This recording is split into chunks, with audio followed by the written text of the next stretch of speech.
7 True Scary Fast Food Horror Stories. Story 1. The Drive-thru. Window Part 1. My name is Terrell, and I was 21 years old when this happened. I worked the evening shift at a Burger King in suburban Memphis, Tennessee. It was a Friday night, 9:45 p.m., and the dinner rush had finally died down. I was working the drive-thru window, handing out orders to customers in their cars. A dark pickup truck pulled up to collect an order. The driver's window rolled down. The man inside was wearing a ski mask, and he was pointing a gun directly at my face. Subscribe now and leave a comment below, because what happened in the next 5 minutes almost cost me my life. Part 2. The Burger King was on a busy commercial strip that got quiet after dark. During dinner hours, we served a constant stream of families and commuters. By late evening, the drive-thru was our only real business. I had been working there for about 14 months. The job was routine. Take orders through the headset bag. Food make change at the window. Repetitive, but manageable. That Friday had been typical. A rush around 6 that lasted until about 8:30. Then a gradual slowing until we were barely seeing anyone. By 9:30, the drive-thru had been quiet for almost 20 minutes. I was at the window cleaning the counter when I heard the speaker crackle. "Welcome to Burger King. What can I get for you? 2 Whoppers, large fries, 2 Cokes. Normal enough. That will be $15.47. Please pull around." I bagged the order and waited at the window. The pickup that pulled up was dark, maybe black. Tinted windows, engine rumbling low. The driver's window rolled down, and I saw the mask and the gun. Part 3. Give me everything in the register, now. I froze, staring at the barrel pointed at my chest. I said now. I turned to the register and pressed the button. The drawer slid open. Maybe $250 inside. "Put it in a bag, all of it." I grabbed a paper bag and started transferring the cash, my hands shaking so badly that bills fell on the floor. "Faster." I scooped everything into the bag and held it out through the window. He snatched it. "Now the safe." "I do not have access to the safe. Only the manager." "Where is the manager?" "She left at 9. I am the only one with register access." His eyes narrowed behind the mask. "You are lying." Part 4. He raised the gun slightly, pointing it at my face now. "Get in the truck." "What?" "You heard me. Climb through the window and get in." He was going to take me, use me as leverage, or worse. "I am not getting in your truck." I was not asking. He reached through the window with his free hand and grabbed my arm. I screamed. The sound echoed through the restaurant. My co-worker Marcos appeared in the kitchen doorway. "What the hell?" The man released my arm and threw the truck into drive. The tires squealed as he accelerated out of the drive-thru lane. Part 5. I collapsed against the counter, shaking uncontrollably. Marcus ran to the window. Was that a gun? Did he have a gun? "Call 911. He tried to make me get in his truck." Marcus grabbed the phone while I stood there, trying to breathe. Through the window, I watched the pickup disappear onto the highway. Police arrived within 15 minutes. By then, he was long gone. But our cameras had captured everything. His face was covered by the mask, but the truck was clearly visible. Make, model, partial, plate number. Part 6. They found him 3 days later, attempting a similar robbery at a Wendy's about 40 miles south. His name was Vernon Dale Hutchins, 41 years old. He had robbed 7 fast food restaurants across Tennessee and Mississippi over the past 5 months. Always at night. Always targeting employees working the drive-thru window. In 2 of those robberies he had succeeded in taking employees with him. Both had been found later. One was badly hurt. The other was never found alive. I could have been the third. Part 7. Vernon Hutchins was charged with armed robbery, assault, kidnapping, and murder. He was convicted and sentenced to life without parole. The company installed new security measures after his arrest. Bulletproof glass at drive-thru windows. Panic buttons within reach. Policies requiring at least 2 employees during all shifts. But it should not have taken multiple robberies and deaths for those measures to be implemented. Part 8. I quit my job at Burger King a month after his arrest. I could not work the drive-thru anymore. Every time a car with tinted windows pulled up, my heart raced. Every time someone reached toward the window, I flinched. A man had pointed a gun at my face and tried to kidnap me. Through a drive-thru window, in the middle of my shift. If you work drive-thru windows, please be careful. Pay attention to vehicles that seem suspicious. Know where the panic buttons are. Never work alone. And if someone ever tries to make you get in their vehicle screen, fight. Do whatever you have to do. Because getting in that vehicle is almost always worse than whatever they threaten to do if you refuse. Story 2. The Closing Shift. Part 1. My name is Jasmine, and I was 22 years old when this happened. I worked at a Wendy's in suburban Cleveland, Ohio. It was a Wednesday night, 11:15 p.m., and the restaurant had just closed. I was alone in the back, mopping the kitchen floor, while my 2 co-workers finished cleaning the dining room. That is when I heard the back door open, the door that was supposed to be locked. Heavy footsteps echoed through the storage area. Someone was inside our restaurant. Subscribe now and leave a comment below, because someone had been waiting for us to close. Part 2. The back door led to the alley behind the restaurant. We used it for trash runs and deliveries during the day. At night, it was supposed to be locked from the inside. Always. But I heard it open. The distinctive creak of the metal door, followed by the thud of it closing. Then, footsteps. Heavy, deliberate, moving through the storage area toward the kitchen. I froze, mop still in my hand. Hello, Marcus Terrell. My co-workers were in the dining room, on the other side of the building. The footsteps continued, getting closer. A man appeared in the kitchen doorway. He was maybe 45, wearing dark clothes. His face was weathered, his eyes cold. He was holding a knife. Part 3. Where is the safe? I backed against the counter, the mop handle still gripped in my hands. I do not have access, only the manager. Where is the manager? She left at 11. We are just the closing crew. He stepped closer. Then you will have to do. He grabbed for my arm. I swung the mop handle. It connected with the side of his head. He stumbled sideways, cursing. I ran.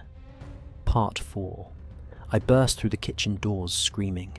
Someone is in the back. He has a knife.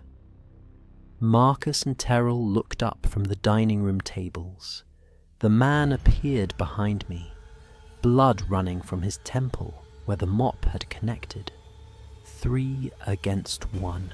"Get out of here!" Marcus shouted. "Police are being called." The man looked at us. 3 employees spread across the dining room. His exit to the front was blocked. He turned and ran back through the kitchen toward the back door. We heard it slam. He was gone. Part 5. Police arrived within 10 minutes. They searched the alley but did not find him. However, they found how he got in. The back door lock had been pried open. The damage was fresh but subtle. He had done it during business hours, then returned after closing. Security footage showed him entering through the back door about 5 minutes after we locked up. He'd been hiding in the storage area waiting for us to separate, waiting for someone to be alone. Part 6.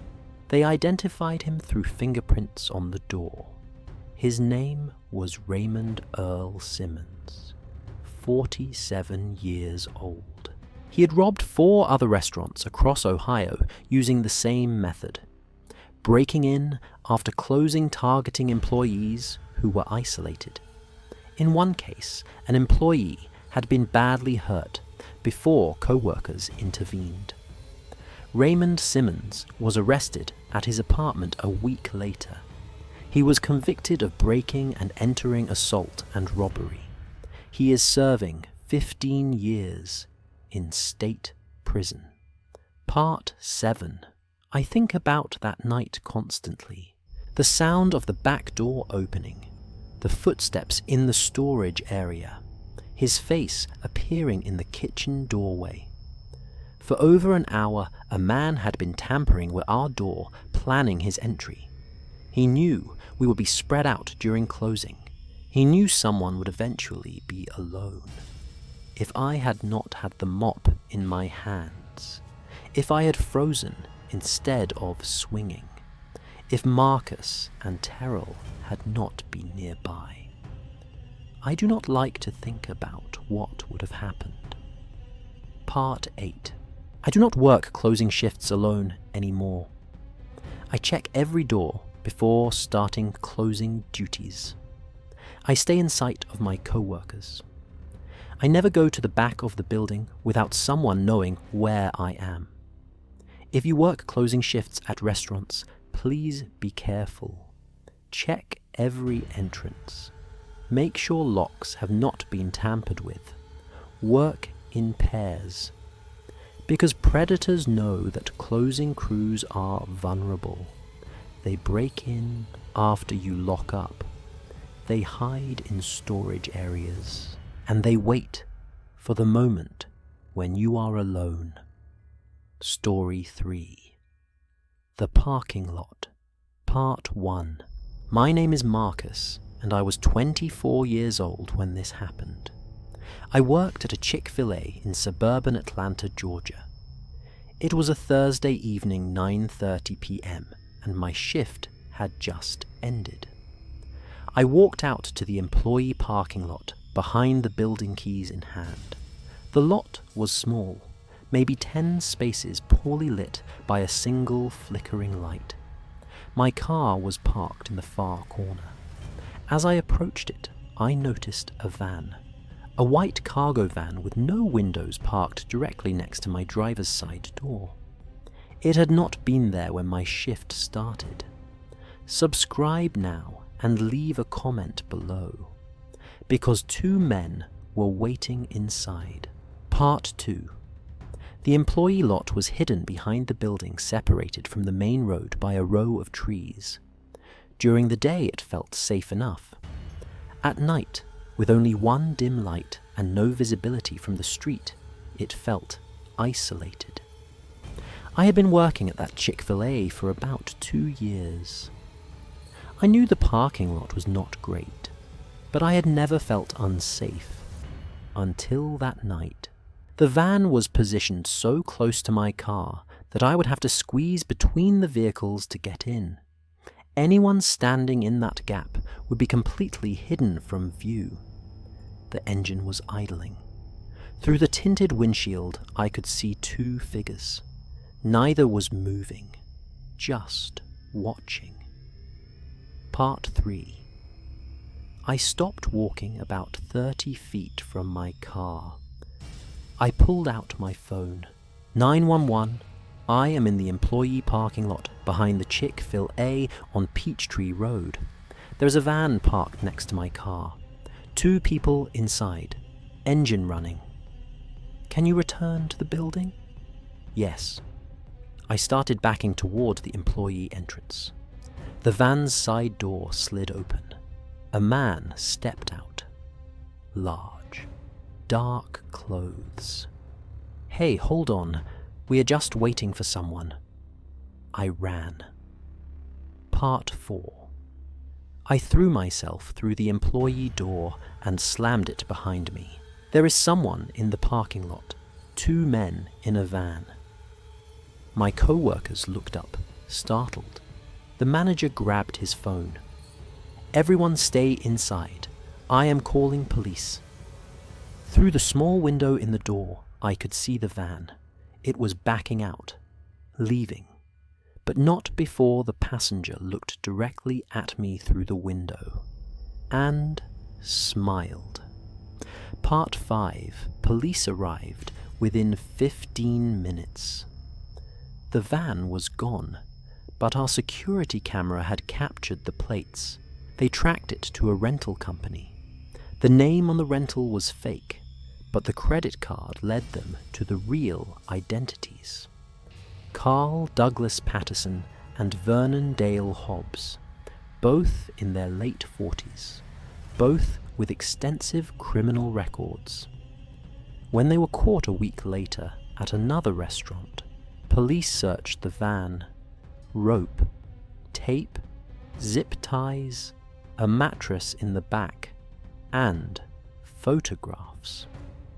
Part 6. Pictures of employees at fast food restaurants across Georgia. Notes about their shifts, their cars when they left work. My photograph was in the collection, taken through the window while I was working. The investigation connected them to 4 disappearances over the past 2 years. People who had walked to their cars alone after shifts. Cars found abandoned in parking lots. No witnesses. 2 bodies were recovered on property owned by Patterson. The other 2 victims have never been found. Part 7. Carl Patterson and Vernon Hobbs were convicted of kidnapping and murder. They are both on death row in Georgia. I was almost one of them. Another photograph in their collection. Another body buried on that property. If I had not noticed the van, if I had approached my car without checking, if I had believed their lie about waiting for someone. Part 8. I never park in isolated lots anymore. I park near entrances under lights where there are other people. I check my surroundings before leaving buildings. I notice vans that appear while I am inside. If you work at restaurants with isolated employee lots, please be careful. Notice vehicles that were not there when you arrived. Walk out with co-workers. Trust your instincts. Because predators know that fast food workers are vulnerable. They park vans next to your car. They wait until your shift ends. And they are patient. Story 4. The Delivery Part 1.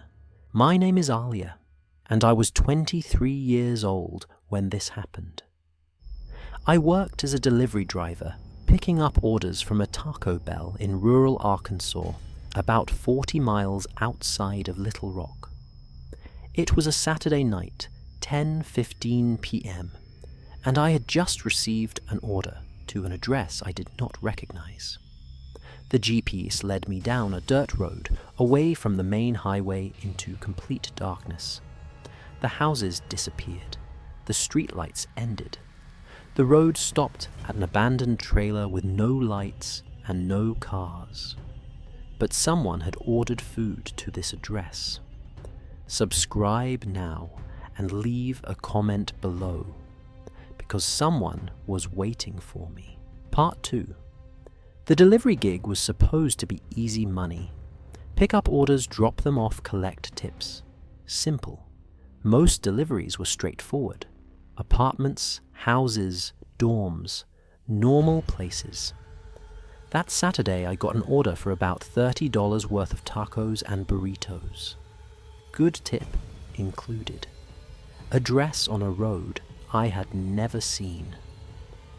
The GPS took me away from town down the highway, then onto smaller and smaller roads, then onto a dirt path with no name. My headlights cut through absolute darkness. No streetlights, no houses, nothing. The path ended at a clearing. An abandoned trailer sat there, windows broken, door hanging open, clearly empty for years. This was not right. I tried calling the customer. Disconnected number. I put my car in reverse. Headlights appeared behind me. Part 3. A truck was blocking the path, my only way out. It stopped about 50 feet behind me. Engine running. Lights blinding me through my rearview mirror. The doors opened. 2 figures got out. I grabbed my phone. 911. Someone is blocking my car. I am a delivery driver. I was sent to an abandoned address. 2 people just got out of a truck behind me. What is your location? I gave them the road name as best I could. Stay in your vehicle. Officers are being dispatched. The figures were walking toward me. Part 4. They reached my car. 1 on each side. The one at my window knocked on the glass. Hey, you got our food. I did not unlock the door. Stay back. Police are on the way. His expression changed. He looked at his partner. Then he tried the door handle. Locked. He slammed his fist against the window. Open the door. I threw my car into drive and floored it. I veered off the path onto the grass, praying there was another way out. Part 5. My car bounced over uneven ground, headlights sweeping wildly. Behind me, I heard the truck start up. I circled the trailer and found what I was looking for. An old dirt road leading into the trees. I took it. The truck was bigger. It struggled to follow. After about half a mile, the path connected to a paved road. I drove straight to the police station. Part 6. Officers found the property, found the trailer, found evidence that people had been using it. Food wrappers, empty bottles, a mattress inside, and photographs. Pictures of delivery drivers. Screenshots from apps showing orders and vehicles. They had been luring drivers to isolated locations using fake orders. A week later, police identified the truck. Raymond Earl Hutchins and Vernon Dale Simmons, both in their 40s, both with criminal records. The investigation connected them to 2 missing delivery drivers. Their remains were found on property nearby. Part 7. I was almost the 3rd.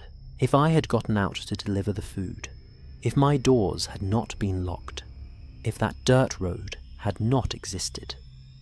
Raymond Hutchins and Vernon Simmons were convicted of kidnapping and murder. They are both serving life without parole. Part 8. I stopped doing delivery work immediately. The money was not worth the risk.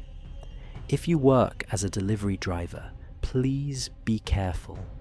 Be suspicious of orders to isolated addresses.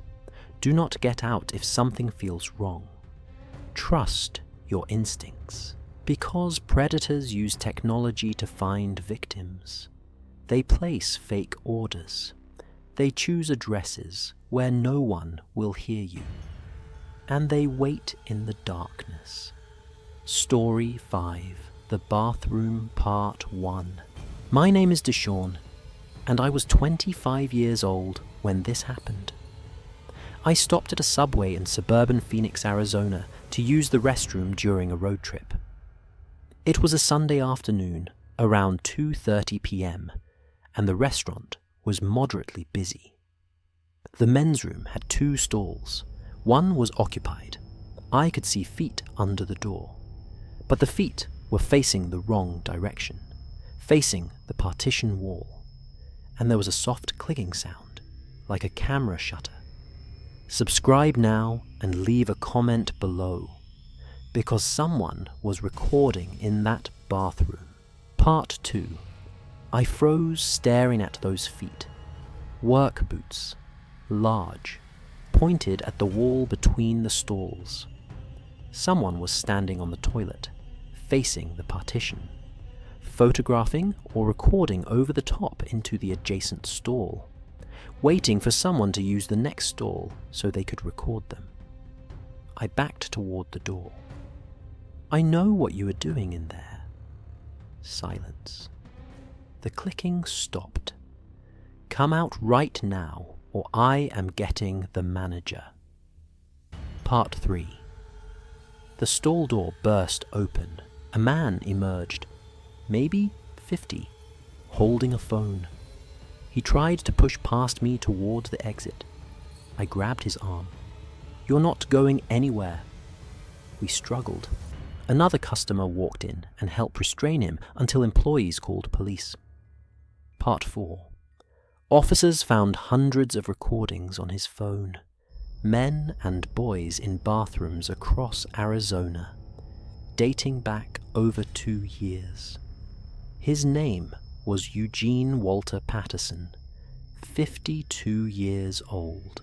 He had been sharing recordings online, part of a network trading voyeuristic content. Some recordings involved children. Eugene Patterson was convicted on multiple federal charges. He is serving 20 years in federal prison. Part 5. I check every public bathroom now. I look for feet facing wrong directions. I notice phones positioned to record. I watch for anything unusual. Most people assume privacy in bathrooms. That assumption is dangerous. If you use public restrooms, please pay attention. Check the stalls. Trust your instincts. Because predators hide in bathroom stalls. They stand on toilets with cameras, and they count on you not noticing. Story 6. The Opening Shift, Part 1. My name is Brianna, and I was 21 years old when this happened. I worked the opening shift at a McDonald's in suburban Indianapolis, Indiana. It was a Monday morning, 4:50 a.m., and I had just arrived to help open the restaurant. The parking lot was empty, except for my car. The sun would not rise for another 2 hours. I walked toward the employee entrance at the back of the building. A man was waiting in the shadows near the dumpsters. He stepped out as I approached. He was holding a crowbar. Subscribe now and leave a comment below, because that man had been waiting for hours. Part 2. Opening shifts meant arriving before dawn. Dark parking lots, empty buildings, no one around. I'd been doing it for about 6 months. You got used to the early hours. That Monday I pulled into the lot at 4:45. The lot was empty. Just me. I grabbed my bag and walked toward the back of the building. The employee entrance was around the corner, lit by a single security light. I was reaching for my keys when he appeared, stepping out from the shadows near the dumpsters, crowbar in hand. Part 3. Give me your keys. We are going inside. I did not think. I threw my keys at his face and ran. I sprinted toward the main road screaming. Behind me, I heard him curse and chasing. A car was approaching. Early commuter. I waved frantically, running into the street. The car stopped. The driver saw me, saw the terror on my face. He grabbed his phone. The man with the crowbar stopped at the edge of the lot. He looked at the car, at the phone, at the witnesses. Then he ran into the darkness. Part 4. Police found him an hour later, hiding in a drainage ditch nearby. His name was Harold Eugene Patterson, 50 years old. He'd targeted fast food employees on opening shifts for years. Always before dawn. Always when workers arrived alone. In 3 previous incidents, employees had been hurt. When they searched his car, they found rope tape and photographs of restaurant employees arriving for early shifts. Part 5. Harold Patterson was convicted of assault and attempted robbery. He is serving 18 years. My shoulder still aches sometimes, where I hit the pavement while running. But I am alive. Part 6. I do not work opening shifts alone anymore. I arrive with co-workers. I check parking lots before getting out. I notice anyone waiting in shadows. If you work early morning shifts, please be careful. Check your surroundings. Have someone meet you. Trust your instincts. Because predators know that opening crews are vulnerable. They wait in the darkness before dawn, and they know exactly how alone you are. Story 7. The Walk-in Freezer. Part 1. My name is Terrell, and I was 23 years old when this happened. I worked at a KFC in suburban Detroit, Michigan. It was a Tuesday night, 10:45 p.m., and the restaurant had just closed. My manager sent me to the walk-in freezer to grab boxes for the next morning. The freezer was at the back of the kitchen, a heavy steel door leading into a space the size of a small room. I stepped inside and started loading boxes. That is when the door slammed shut behind me, and I heard the lock click. Subscribe now and leave a comment below. Because I was trapped. Part 2. The freezer was cold, well below zero. I was wearing just my work uniform, no jacket. I tried the door. It would not budge. Someone had locked it from outside. I pounded on the steel. Hey, someone locked the freezer. Let me out. No response. I pounded again.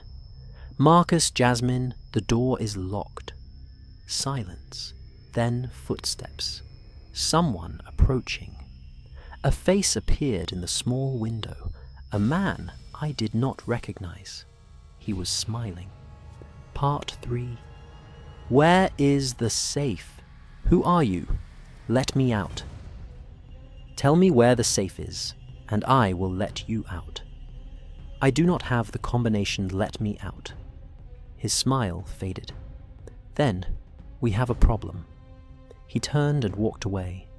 The cold was seeping into my bones. My fingers were already numb. I looked around for anything I could use. The emergency release. A button on the inside. I pressed it. Nothing happened. He had disabled it somehow. Part 4. I pounded on the door until my fists ached. Minutes passed. 5, 10. I was starting to shiver uncontrollably. Then I heard something. Shouting. Commotion from somewhere in the kitchen. The door handle rattled. The door flew open. Marcus was standing there. Terrell? What happened? I stumbled out, shaking violently. Someone locked me in. There was a man. We know. We caught him going through the office. Part 5. The man had hidden in the restaurant before closing, waited until we were spread out, locked me in the freezer so I couldn't interfere while he searched for money. His name was Vernon Dale Simmons, 46 years old. He had done this at 3 other restaurants. In one case, an employee had suffered severe frostbite. Vernon Simmons was convicted of robbery and assault. He is serving 12 years. Part 6. 20 more minutes in that freezer and I would have been in serious medical trouble. Hypothermia sets in faster than people realize. If Marcus had not noticed, something was wrong. If he had not come looking, I do not like to think about what would have happened. Part 7. I transferred to a different location after that. I could not work in that restaurant anymore.